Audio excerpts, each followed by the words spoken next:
خپل وطن جوړو له نړۍ سره سیال. سلامونه ګرانو هیوادوالو، ستاسې د روغتیا او ښه ژوند په هیله باندې ګرانو هیوادوالو، زه قلميار مو یو بل ښکلي ښاري راپور ته هرکلی کوم. ستاسو لپاره خوشبختانه چې یو بیا ښه زیری لرو، د آبادۍ خبر لرو. هغه دا چې د جانان افغانستان په زړه کابل کې د ګلبهار پلازي په نامه باندې یو داسې ښایسته او په سټنډر برابر اپارتمان جوړیږي چې دا به تر اوسه په افغانستان کې نه وي جوړ سوی. یعنې تقریبا 15 منزله به لوړ وي، ټول سهولتونه به ولري. نن د دغه ځای د جوړښت په موخه باندې پرانیستې کیږي. دغلته به د اسلامي امارات لوړپوړي مسؤلین راځي او دا پټۍ به پرې کوي.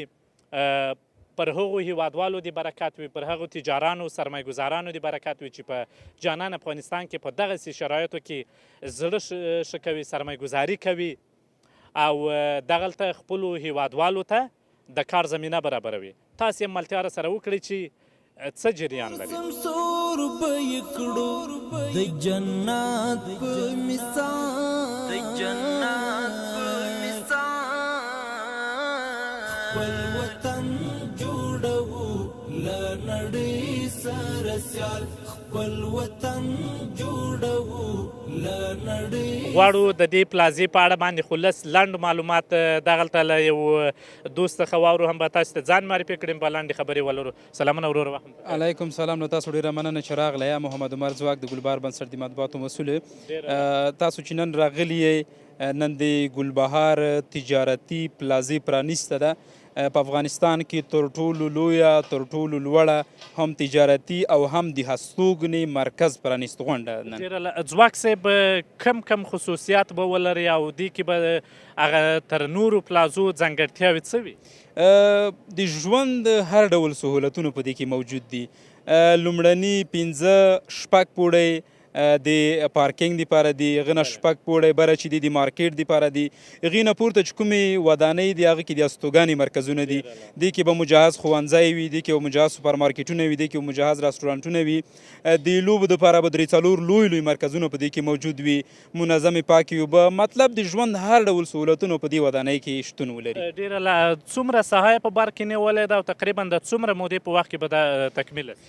نن یې د پرانیستې ورځ ده. موږ داسې نشو ویلی چې کال کې به شي، 2 کالو کې به شي، ځکه له 15 پوړو پورته ودانۍ ده او اولنۍ لوړه ودانۍ په افغانستان کې دغه کیدلی شي چې په نړیوال سټنډرډ به د نړیوالو تخنیکي انجینرانو پر مټ دا به جوړیږي انشاءالله. او ځواک صاحب تقریبا د اټکل له مخې څومره کسان به دغلته پر کار واوسېږي چې یو ښه خبره لا هم دا ده چې ممکن زرګونه کسان دغلته هغوی د اقتصادي برخه یې هم ورسره پیاوړې سي؟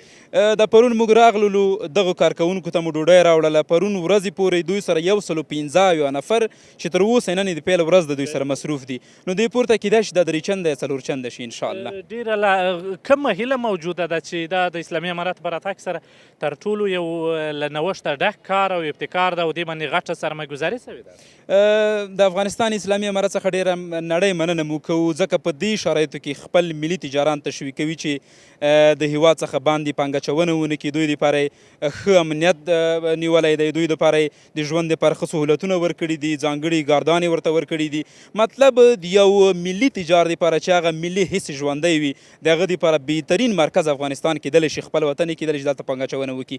لکه څنګه چې تاسو پوهې، ګلبهار د ګروپ مشرتابه همیشه هڅه کړې ده چې د افغانستان اسلامي امارت په خوښه د هغوی په غوښتنه چې د افغانستان په کوم ځای کې لویې پروژې وي پرانیستې وي، دوی ورسره همکاري تل ترتله کړې. یوه وروستۍ خبره ده، د دې پلازې د مطبوعاتي برخې د یو همکار، یو مسؤل په توګه باندې موږ په دغسې کارو، په داسې ابتکاراتو، په دغسې ابتداو باندې کومې خواته روان یو؟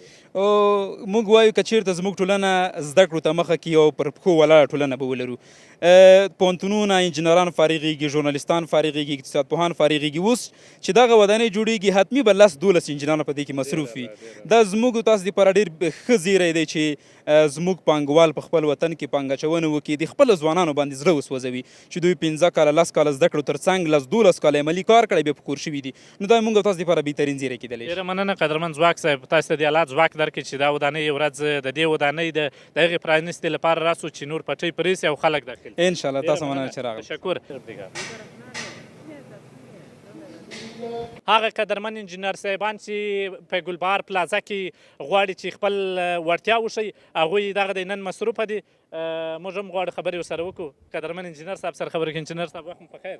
ژوندی اوسئ وروره جوړ تاسو ښه کیمرې ته راغلاست. وګورئ او ځان مو دوستانو ته لنډ معرفي. انجینر عتیق الله ربی یم د مسؤل د ګلبهار پلازا پروژې یم. ډېره له د یو انجینر په توګه اول دا خبره راته وکړي څومره خوشحاله یاست چې د هېواد د آبادۍ دپاره دومره یو ستر کار کوي؟ دا خو د هر انجینر یو ارمان ده چې دلته د خپل ملک لپاره خدمت وکړي او دا خو نو موږ هم دلته کار کوو چې په خیر دا ملک څومره چې کېږي موږ آباد کوو څومره وس رسېږي. څومره وخت کېږي چې خپل په برخه کې یعنې عملا مسلک ته راوتلی؟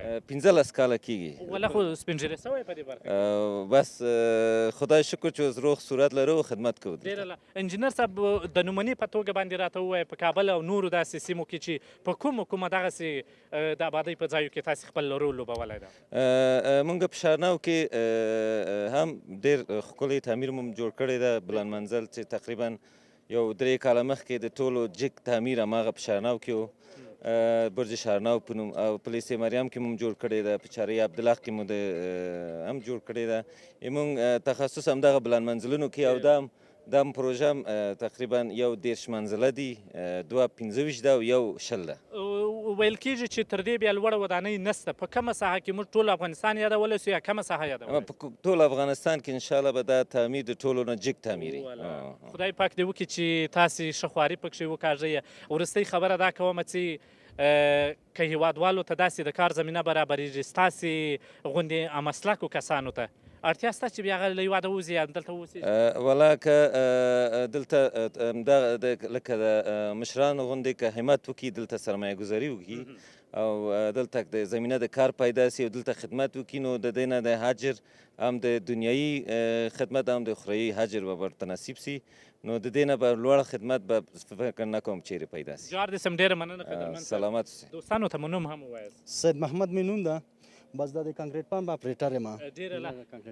ډېره نن دې ځای کې اوسېږي او زه خپله د یو افغان په توګه ډېر خوشحاله یم چې داسې ابتکارات کېږي. خپل احساس مو راته بیان کوي چې داسې په یو لوړ سټنډر ځای جوړېږي او سره د ټولو سهولتونو څخه خپل نظر و احساس مو څه دی؟ نظر احساس هم د خوشحالۍ ده. خوشحاله یاستو چې یوه خښته کې ښودل کېږي موږ خوشحالېږو، موږ ته کار زمینه مساعدېږي، موږ خوشحالېږو چې کار موږ ته سي نورو ته د وزګارتیا ورکه سي موږ خوشحاله یو. ډېره تا غوندې نور داسې کسان به هم شاید پر کار یو دا پروسه شاید جریان ولري. څنګه چې ته د خپلو مسلکو ملګرو سره یو ځای سولې او دغلته پر کار سولاست څه احساس هغوی لري او څه خبر به لري؟ احساس د خوشحالۍ هغوی هم لري موږ هم لرو. ښه خوشحاله یو چې روزګار هم به چلېږي، بیکاري ورکه سي، ښه خوشحاله یو. مسلکي کسانو ته تا غوندې په خپله برخه کې چې د کار زمینه سره وم لا 13 کاله کېږي. د هېواد آبادۍ ډېر ځایونه به دې لیدلي هغه پلازې او ځایونه سړکونه شاید چې ته پکښې مصروفه وې اوس به کله کله تېرېږي وینې به نو؟ ډېر پلازې ډېر کارونه موږ کړي دي، ډېر بلند منزل موږ آباد کړي کانکریټ په حساب باندې. د یو مسلکي کس په توګه باندې د دغسې ځای جوړېدل چې تر اوسه پورې ممکن په افغانستان کې نه وي جوړې سوي څومره له ارزښته ډک کار ده او دغه کسان چې سرمایه ګزاري یې کړې ده څومره د استقبال وړ دي؟ ډېر د استقبال وړ ده. ډېر خلک په دې باندې کار کېږي، دکاندارانو تجارانو ډېر خلک په دې باندې هغه کوي. یعنې یوازې نه چې کسان ته د کار زمینه برابر بلکې دلته چې مصارف کېږي یو سیمټ هم له دوکاندار راوړل کېږي، کاروبار ټول یعنې برابرېږي؟ د ټولو کاروبار روانې دي، د غریب نه نیولې تر سرمایهداره پورې د ټول کار پکې روان. جار دې سم ډېره ژوندی اوسې، خیر اوسې، ژوندی اوسې. تشکر. ملتیا راسره وکړئ. نور دوستان هم دغلته چې مصروفه کېږي او نه وي ورته په دې برخه کې یا په دې پلازه کې د کار زمینه برابرېږي هغوی سره هم کوتاه خبرې لرو. یو قدرمن استاد سره لاندې خبرې لرو چې دوی هم ګلبهار پلازه کې غواړي فعالیت وکړي، خپله انرژي دغلته مصرف کړي. وروره څنګه یې؟ سلام علیکم. نوم مې میرزمان ده، دغه مکسر ډریور یم او دغه مواد موږ راوړو دغه ګلبهار سنټر ته راوړو. موږ ډېر سم خوشحاله یاستو او خلکو ته کاروبار پیدا شوی ده.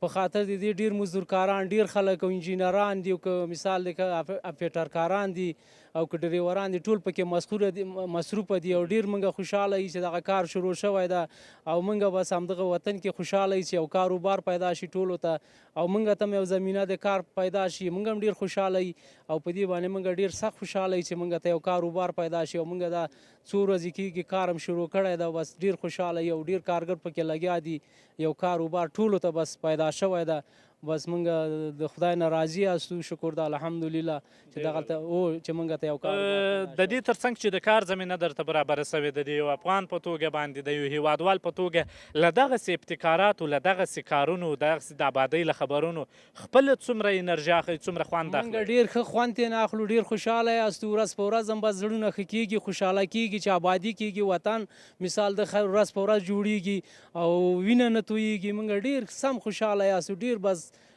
په دې شیانو باندې زښته ډېر موږ خوشحاله یاستو او پرې خوشحاله کېږو چې یو مسلمان ته یو وطنوال ته یو کار زمینه پیدا شي موږ ډېر سخت خوشحاله یو بالکل د دې ترڅنګ چې تاسو د کار زمینه برابره سوې ده دا د هیواد د بیارغونې په برخه کې هم ډېر غټ کار سوی دی ډېر کار مثال شوی دی ماشاءالله ډېر بس موږ هم په دې باندې پوهېږو چې دا کار هم شوی ده او ښه وروره کرا په مختب هغه باندې ستاسې برخه کې تا څومره وخت تقریبا کار کړی دی د مکسر په برخه کې لږ وخت کېږي ډېر وخت کېږي موږ ولا تقریبا د دې مکسر په وخت کې 12 کاله کېږي چې زه په همدغه کمپنۍ کې یم او بس همدغه کمپنۍ کې موږ کاروبار کړی دی ډېره ښه تجربه هم پکې لرو او پسې راتېر شه موږ ډېر خوشحاله مې دې کار نه راضي مې یاستو یو مشکل هم فامیلي پکې هم رپه شوی ده او موږ ډېر سم خوشحاله یو په دغه باندې جار دې سمه بس سلام علیکم و رحمت الله وبرکاته تشکر انجینر صاحب خوب سلام عرض ادب خدمت شما تشکر برای دوستانتون بگید انجینر سلیمان هستم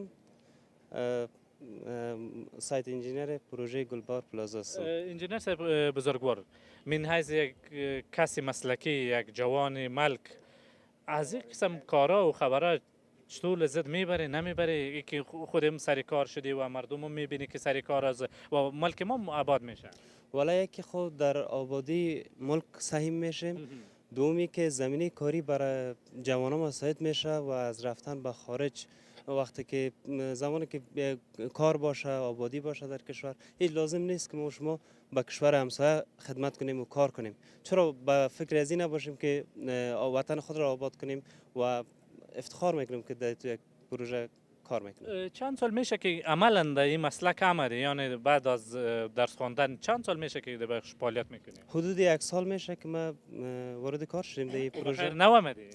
نه. در کدام پروژه دیگه هم کار کردی؟ نه خیر اولین سایه کاری من اینجا بوده. هم برایتان تبریک میگم دیگه. سلامت باشید. تشکر. از بیادرم یک کمی گپ میزنم. بیادر خوب هستی؟ سلام علیکم. خوب هستی جانکتان جان. خودتون برای دوستا کمی معرفی کن.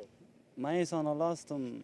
احسان الله جان خوش شدیم من حیث یک جوان که ما در پالویت میبینیم و زمینه کار برایت مساعد شده. ما هم خوش شدیم. همینجا خوب است که ما کار میکنیم. خارج نمیریم همینجا خوب کار است. ولی بسیار جوانا و اگر کار همینجا میباشه نمیباشه میره. چی خوبی داره می خارج که هر کس میره؟